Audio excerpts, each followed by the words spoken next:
People are here from Hammersmith and Fulham. Could you put your hands up if you're residents of Hammersmith and Fulham? Okay, thank you very much. And who's here from outside of Hammersmith and Fulham but has travelled in? Well, can I officially welcome you to the Labour London Borough of Hammersmith and Fulham? And I would like to thank you for the role you played in that victory, because democracy is important. We are one of the oldest democracies in the world, and the nature of democracy is that when the people speak, those in power listen. So on the 22nd of May, 22,163 people voted Labour. There were other people who voted for other parties that also opposed the cuts to the NHS. That was the overwhelming majority of voters in this borough who said to David Cameron and to Jeremy Hunt, hands off our NHS, there is a better way and we do not support your cuts. The people spoke on the 22nd of May.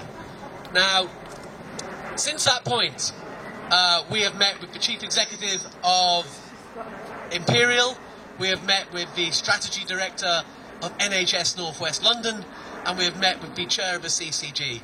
And Andy Slaughter was there, fighting our corner with us at every single point. And it's been very evident that they initially were not prepared to make that many changes.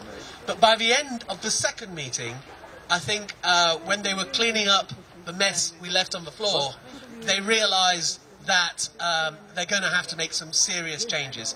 So let's make some very, very clear pledges of what we're going to do.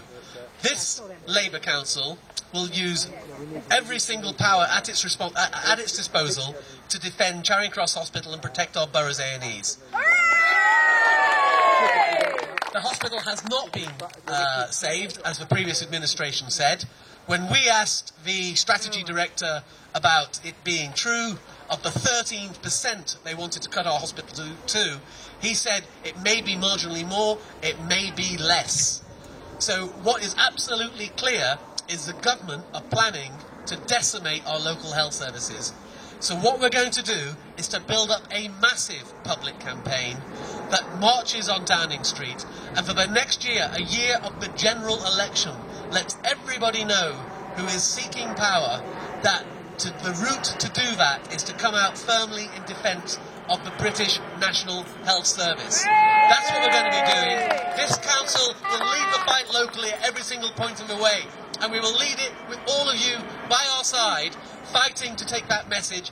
And I tell you something, whenever people have come together, whenever people have had an idea of what's right, throughout history that has happened, in the end they win.